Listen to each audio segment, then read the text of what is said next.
I'm going to make a very bold statement. I believe classical Christian education is the best possible education to help every child reach their God-given potential.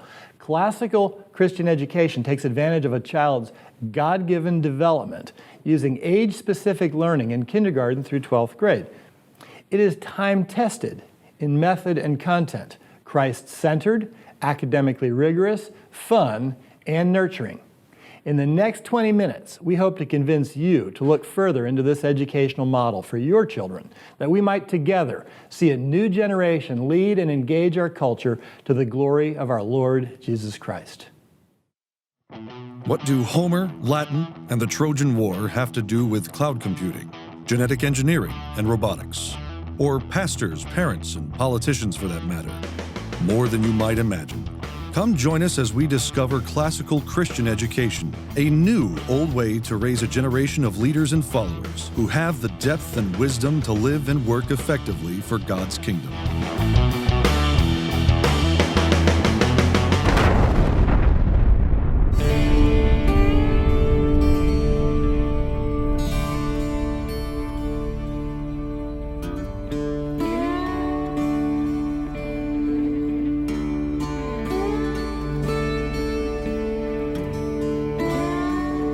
One of the remarkable things about Christendom is that there has always been a connecting of revival and renewal with substantive classical Christian education.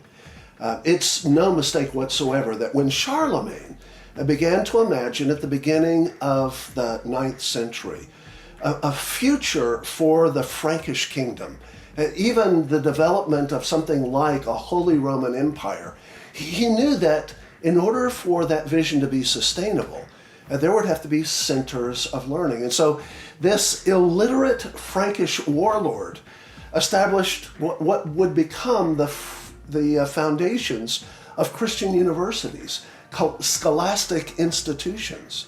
As we move forward into the Reformation, time after time after time, what we see is the establishment of schools, the establishment of classical curricula, the establishment of centers of learning.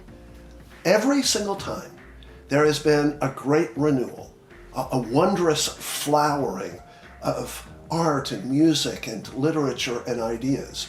It has been either preceded or accompanied by a new emphasis on the education and discipleship of the coming generations.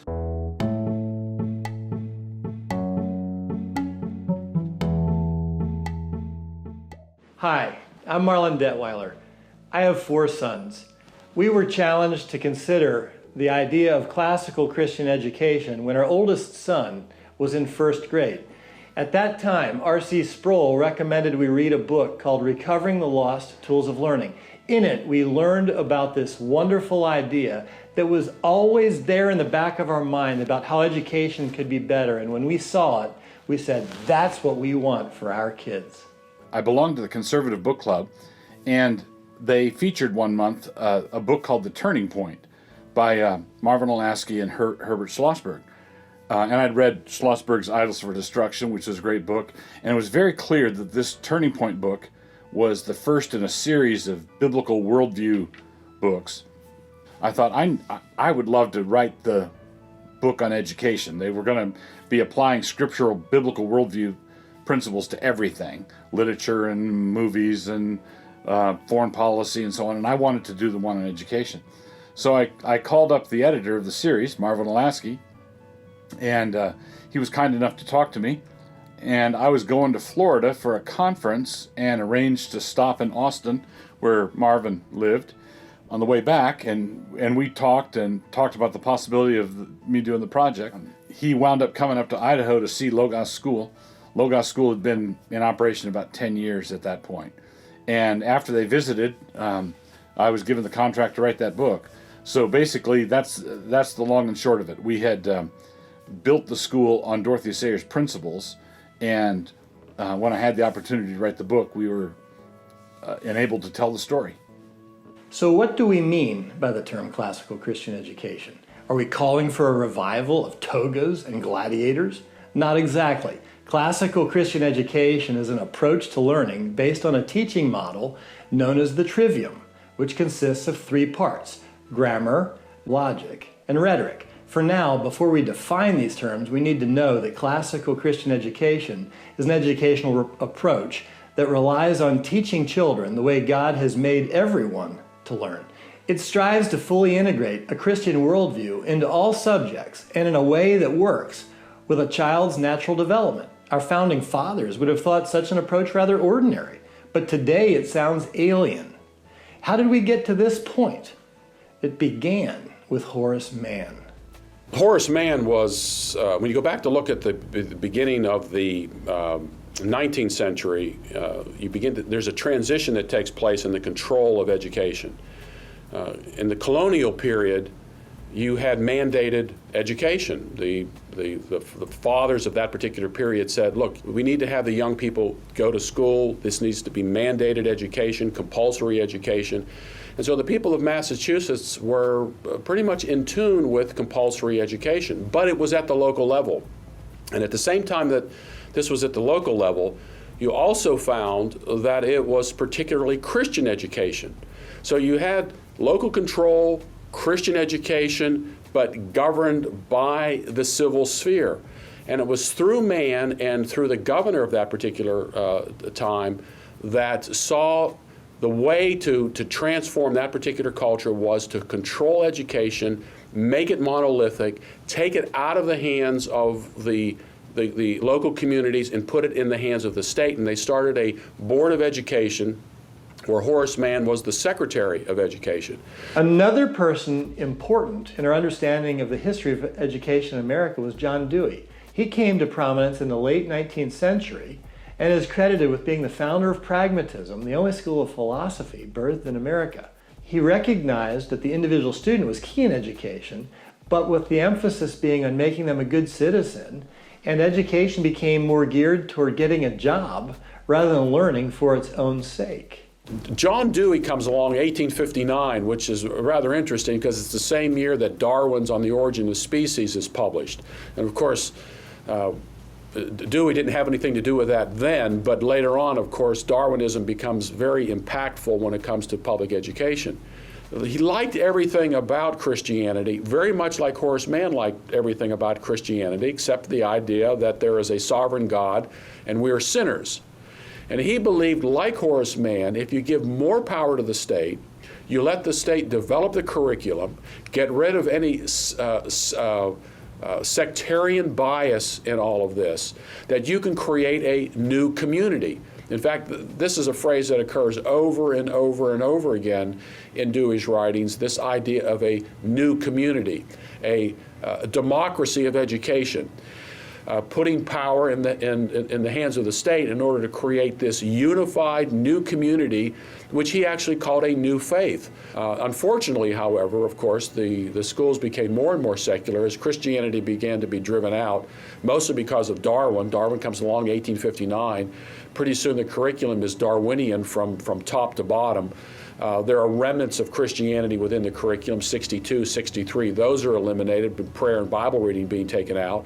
And today, what you find is a purely secular institution, which, all the way back to Governor Morton, when Horace Mann came on the scene and wanted to go back to the old way of doing things, he saw it. And what's also interesting about all this, when you go outside of Massachusetts and outside of Connecticut, the private school, the church schools, the individual tutors and so forth were doing quite well. I mean, think about it. Drafting the Declaration of Independence, drafting the Constitution, the starting of our nation was not done through the public school system. It was done through a free enterprise educational system that created, the greatest nation on earth. So now let's jump ahead to the 1940s in Oxford, England, where we learn of Dorothy Sayers, a contemporary of C.S. Lewis and J.R.R. Tolkien. There she delivered an essay called The Lost Tools of Learning, in which she lamented what had happened to education and how education had fallen. We learn from her of what education had been like during a potentially more grand time, the medieval period, where classical education was understood to be the norm. Dorothy Sayers delivered an address or wrote this essay sometime in the 40s on the lost tools of learning, and that essay encapsulated what I call the Sayers insight, where she took the stages of child development and applied them to the medieval trivium, and came up with this marvelous synthesis, I think, a marvelous insight, saying, why don't we teach the trivium in a way that lines up with the natural stages that children go through. Many people make the mistake of thinking that Dorothy Sayers was talking about how they actually educated in 1312 or something, but she wasn't doing that. She was taking the medieval trivium that contained all these subjects, including grammar, dialectic, and rhetoric, and then a subsequent education reformer, a guy named John Amos Comenius, came up with the idea in the 1600s of prerequisites. Before you take this class, you ought to take this class, and he was the one who developed the idea of stages, education methodically laid out in stages. And so what happened in Dorothy Sayers, Comenius meets the trivium, the medieval trivium, and she wrote this essay in which she said children grow through a Paul Parrot stage, they go through a Pert stage, and they go through a poetic stage, and those correspond nicely to grammar, dialectic, and rhetoric. So she did this essay in the 40s, and I subscribed to a magazine called National Review, and when I was in the Navy and single, I remember getting the copy of the magazine, and National Review would periodically reprint Dorothy Sayers' essay as an article. And I read it and was interested in it. Oh, that's fun. And then just forgot about it until a few years later, when I was out of the Navy, married, and we were in the process of starting a school. We needed something to organize the school around, and I remembered having read that essay in National Review. So we went back and looked it up and hauled it out again, reread it, and thought, oh, this could work. Here we see a fundamental difference between what education was and now is. We want to recover a way of learning with the ultimate goal of producing free-thinking citizens, not simply preparing young folks for a job. The trivium, or threefold way, grammar, logic, and rhetoric, are the foundation of classical Christian education method. The grammar stage, the stage of mastering lots of information, coincides with a child's willingness to memorize lots of information. Make it fun, make it interesting, and they'll learn most anything. Why not make it meaningful things? Learning history facts, math facts, mastering language. It's one of the reasons why Latin becomes the paradigm discipline of the grammar stage. The logic stage is a stage that students move into in the 7th grade range. We coincide with the junior high years as we think about it. It's at that time that they become pert, or maybe argumentative. During that stage, we want to teach them to argue well. We're teaching with the grain when we do that. They want to argue, let's teach them to do it well. We teach them logic, the art of thinking, in order to do that. We also teach how and why in history, and it becomes a time where the student really learns how to relate things in the past or things in one area to things in another. The final stage, the rhetoric stage, is the capstone of a classical Christian education in a K-12 world. In it, we're addressing the students' changing nature to being concerned about how they come across. They want to be articulate and persuasive. They want to be thought well of. And so we teach them how to communicate in such a way that they're believable and their arguments are embraced easily by people that are listening to them. We want them to be able to be effective in their communication, and no one needs to tell us how important that is in the world in which we live. Classical Christian education is a new, old way, a newly recovered old approach to learning that has had great past success and strong results today. We want to make things better today and tomorrow. Classical education is not an exercise in nostalgia. It's an investment in the future with great present-day rewards. It also sends down deep roots to support big dreams. George Grant tells a great story that perfectly illustrates what we mean. One of the most magnificent halls in all of Oxford, England, is at what is called New College, or St. Mary's College. It's a college from the 14th century, and you walk into their dining hall, or their commons hall, and it is absolutely magnificent with this beautiful medieval woodwork and soaring ceiling with these vast oak beams.